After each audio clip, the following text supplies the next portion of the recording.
Hello friends, welcome to online study bites. मैं हूं प्रतीक्षा और हमारा इतिहास और नागरिक जीवन कक्षा 6 की पुस्तक को हम पढ़ रहे हैं और देख रहे हैं महत्वपूर्ण तथ्य। तो आज जो चैप्टर हम पढ़ने वाले हैं वो है चैप्टर 11।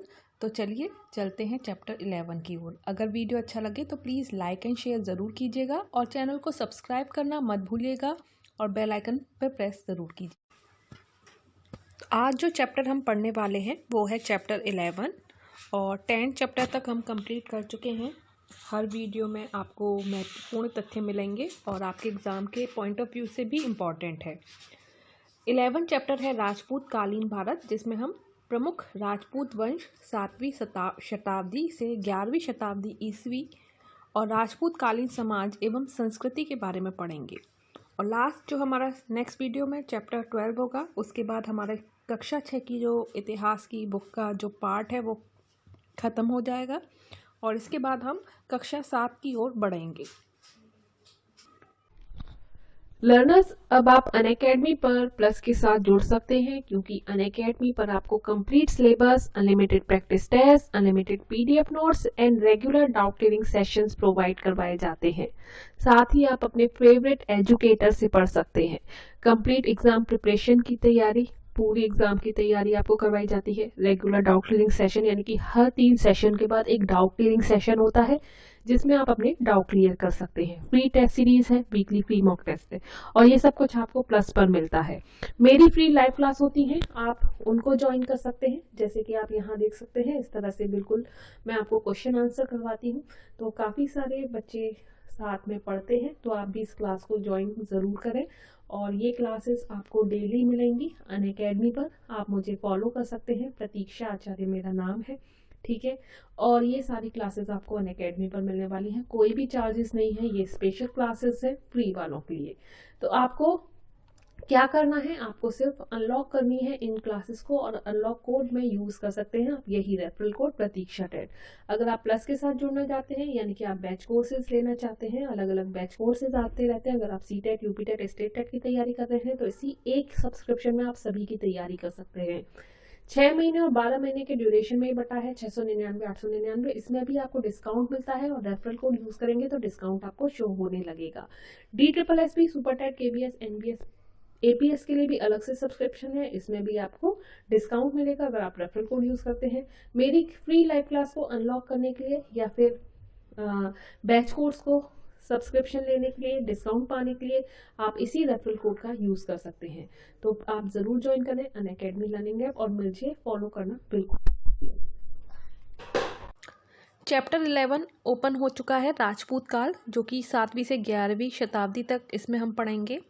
सम्राट हर्ष की मृत्यु के बाद भारत में एक और शक्तिशाली केंद्र शक्ति का अभाव हो गया और केंद्रीय शक्ति के अभाव में छोटे छोटे राज्यों का अभ्युदय हुआ। इन सभी राज्यों के संस्थापक प्रायः राजपूत थे, इसलिए राजपूत सत्ता के लिए आपस में संघर्ष करते रहते थे। राजपूतों की उत्पत्ति कैसे हुई?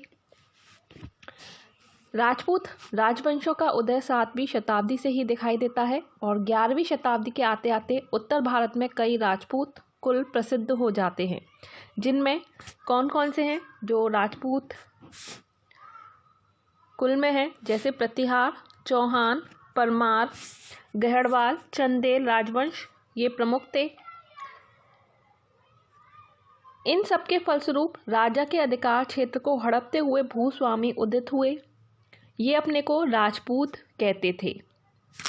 राजपूत का अर्थ क्या है? तो राजपूत जो है संस्कृत शब्द राजपुत्र का बिगड़ा हुआ रूप है। यह शब्द राजकुमार या राजवंश का सूचक था। धीरे धीरे क्षत्रिय वर्ग राजपूत नाम से प्रसिद्ध हो गया।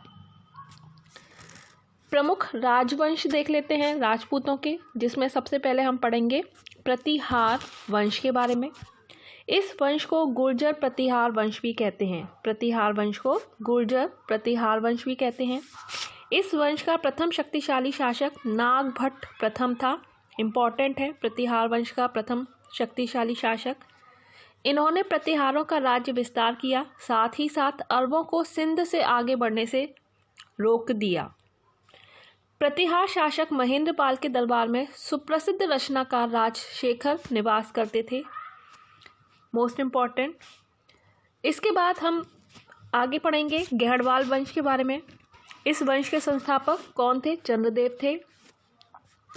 गहड़वालों ने अपनी राजधानी कन्नौज को बनाया, जबकि काशी इनकी दूसरी राजधानी थी। तो पहली कन्नौज थी और दूसरी काशी थी। इस वंश के शासक गोविंद चंद ने अनेक तुर्क आक्रमण को विफल कर दिया और इस वंश का अंतिम शासक जयचंद्र था, जिसे मोहम्मद गौरी ने चंदावर युद्ध में पराजित किया। तो ये वही जयचंद हैं जिनकी पुत्री संयोगिता का विवाह पृथ्वीराज चौहान से हुआ था। इसके बाद आगे बढ़ते हैं। तो ये राजपूत कालीन उत्तर भारत से संबंधित नक्शा है। आगे हम पढ़ेंगे चौहान वंश के बारे में, जिसमें हम पृथ्वीराज चौहान के बारे में पढ़ने वाले हैं। इस वंश की स्थापना वसुदेव ने की थी। प्रारंभ में अजमेर से शासन करते थे, बाद में दिल्ली को इन्होंने अपनी राजधानी बनाया। इसी के साथ दिल्ली भारत में सत्ता का केंद्र बन गई। इस वंश का सबसे प्रतापी शासक पृथ्वीराज तृतीय था। पृथ्वीराज चौहान ने तराइन के प्रथम युद्ध, जो कि 1191 में हुआ था, में मोहम्मद गौरी को पराजित किया था। तो तराइन के 2 युद्ध हुए हैं, पहला 91 में और दूसरा 92 में। तो पहला जो युद्ध हुआ था तराइन का, उसमें पृथ्वीराज चौहान की विजय हुई थी, और जो 1192 में हुआ था उसमें मोहम्मद गौरी की विजय हुई थी। तो दोनों ही ध्यान रखें, कंफ्यूज मत होइएगा। इसके बाद हम चंदेल वंश के बारे में पढ़ते हैं। चंदेल वंश की संस्थापक नन्नुक थे। ये क्वेश्चन आ चुका है। चंदेल शासकों ने विश्व प्रसिद्ध खजुराहो के मंदिर का निर्माण करवाया था। तो खजुराहो के मंदिरों का निर्माण किसके द्वारा करवाया गया? यूपी टेट में आपको ये क्वेश्चन देखने को मिल जाएगा प्रीवियस ईयर के पेपर में, और टीजीटी पीजीटी में भी मिल जाएगा। तो ये आंसर होगा चंदेल वंश के शासकों ने। इसके बाद यहाँ पर आप देख सकते हैं चंदेल वंश के कुछ शासकों के नाम, जिसमें यशोवर्मन, फिर धंगदेव, फिर गंगदेव थे। फिर परमार वंश के बारे में पढ़ते हैं, जो कि मालवा के थे। इस वंश की स्थापना उपेंद्र ने की। इस वंश के प्रमुख शासक मुंज तथा राजा भोज थे। 1305 ईस्वी में अलाउद्दीन खिलजी ने मालवा पर विजय प्राप्त कर ली थी। देन पाल वंश, जो कि बंगाल के पाल वंश के नाम से फेमस है। जिस समय उत्तर भारत में राजपूत शासकों का राज्य स्थापित हो रहा था, उसी समय गोपाल ने बंगाल में पाल वंश की स्थापना की। गोपाल के बाद उसका पुत्र धर्मपाल शासक बना। धर्मपाल ने सुप्रसिद्ध विक्रमशिला विश्वविद्यालय की स्थापना की। तो ये भी आप देखेंगे यूपी टेट में ये क्वेश्चन आ चुका है। धर्मपाल किसने विक्रमशिला विश्वविद्यालय की स्थापना की? तो आंसर आएगा धर्मपाल। तो काफ़ी सारे क्वेश्चंस आपको SCERT की बुक्स में से देखने को मिल जाएंगे। तो आप इस जो बुक हैं SCERT की, जो गवर्नमेंट स्कूल में पढ़ाई जाती हैं, उनको ज़रूर पढ़ें। 12वीं शताब्दी के अंत में पाल वंश का अंत हो गया और बंगाल में सेन वंश सत्ता में आ गया। तो पाल वंश में गोपाल, जिन्होंने पाल वंश की स्थापना की, और धर्मपाल, जिन्होंने विक्रमशिला विश्वविद्यालय की स्थापना की। इसके बाद महिपाल, नयपाल और रामपाल भी थे। देन हम राजपूत कालीन समाज के बारे में पढ़ेंगे। कैसी शासन व्यवस्था थी? इस समय के सामंती व्यवस्था की शुरुआत होने लगी, जिसमें सामंत राजा प्रत्येक वर्ष एक निश्चित आय अधिपति को देते थे। गांव में ग्राम पंचायतें होती थीं। उन ग्राम पंचायतों पर शासन का कोई हस्तक्षेप नहीं था। इसके बाद सामाजिक व्यवस्था पर आते हैं। राजपूत काल में समाज में योद्धा तथा शासन वर्ग मुख्य थे। राजपूतों में साहस, आत्मसम्मान और आतिथ्य का भाव था। प्राण जाए पर वचन न जाए जैसे आन शान की सोच विकसित हुई और गुण गाथाएं भी गाने लगीं। बाल विवाह और सती प्रथा भी प्रचलन में हुआ। विधवा विवाह जो था वो वर्जित था। महिलाओं को सामान्य अधिकार प्राप्त थे और महिलाओं को संपत्ति का अधिकार दिए गए। इस समय वर्ण व्यवस्था कठोर हो चुकी थी। देन कला कैसी थी? राजपूत शासक लड़ाई में व्यस्त रहने के साथ ही कला और साहित्य में भी रुचि रखते थे। इन्होंने प्रतिष्ठा सूचक भव्य दुर्ग, राजभवन तथा मंदिरों का निर्माण करवाया। उत्तरी भारत के राजाओं ने कई भव्य मंदिरों का निर्माण करवाया, जैसे भुवनेश्वर का लिंगराज मंदिर, यहाँ पिक्चर में भी देख सकते हैं। चंदेल से भी क्वेश्चन आ जाता है। राजाओं ने शिव, विष्णु तथा जैन तीर्थकारों के समर्पित कई मंदिर बनवाए, जिनमें खजुराहो का कंदरिया महादेव का मंदिर। तो ये क्वेश्चन इम्पॉर्टेंट है, ये लाइन, कि कंदरिया महादेव मंदिर किसके द्वारा बनवाया गया? तो सही आंसर क्या है? चंदेल है।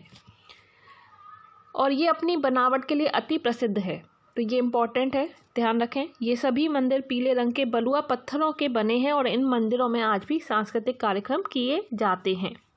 कोणार्क का सूर्य मंदिर जो कि गंग वंश के, तो ये आपको सभी ध्यान रखने हैं जो मंदिर आए हैं किसके द्वारा बनवाए गए हैं। जैसे कोणार्क का सूर्य मंदिर गंग वंश के नरसिम्हा प्रथम के द्वारा बनवाया गया।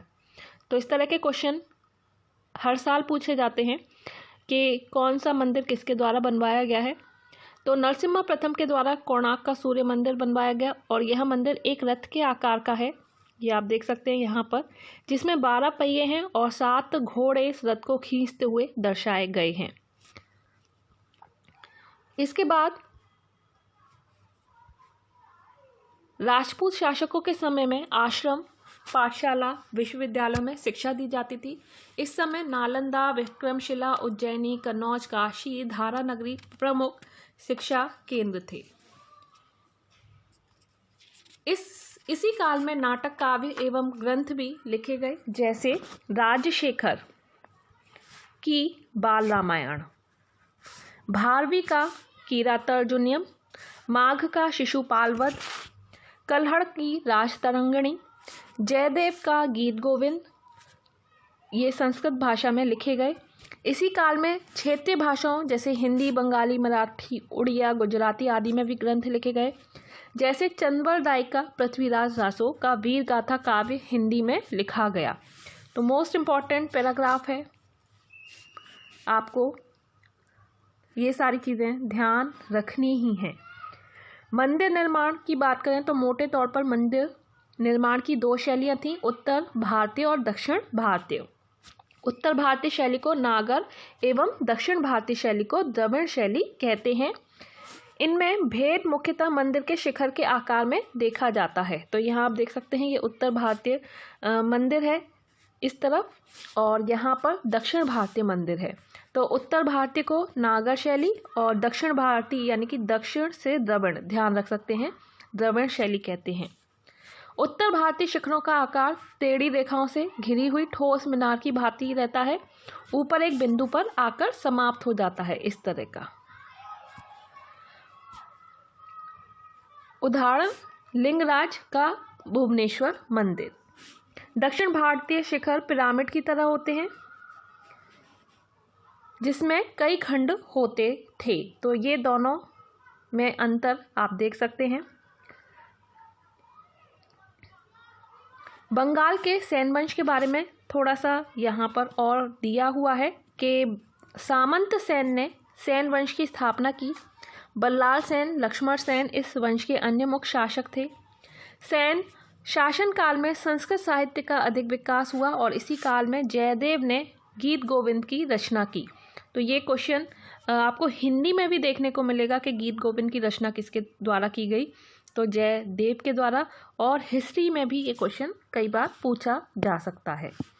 तो यहाँ पर हमारा चैप्टर एंड होता है। तो यहाँ पर इस चैप्टर का कोई भी एक्सरसाइज इस तरह की नहीं दी है। तो हम पुस्तकों के नाम एक बार और रिवाइज कर लेते हैं, क्योंकि एक एक्सरसाइज ऐसी है जिसे हम यहाँ पर सॉल्व कर सकते हैं। सबसे पहले पुस्तक जो है कीरातार्जुनीयम किसके द्वारा लिखी गई है, तो यहाँ पर लेखकों के नाम में क्या आएगा? भारवी। फिर है शिशुपाल वध, शिशुपाल वध लिखा है माघ ने। राजतरंगिणी कल्हड़ के द्वारा लिखी गई है।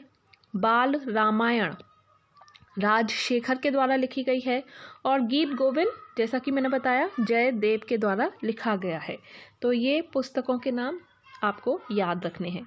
इसी के साथ अभी के लिए इतना ही। वीडियो अच्छा लगे तो प्लीज़ लाइक एंड शेयर ज़रूर कीजिएगा, कमेंट करके ज़रूर बताइएगा और बेल आइकन पर प्रेस करके सब्सक्राइब का बटन दबाना मत भूलिएगा। अभी के लिए इतना ही। Bye bye, take care and thanks for watching.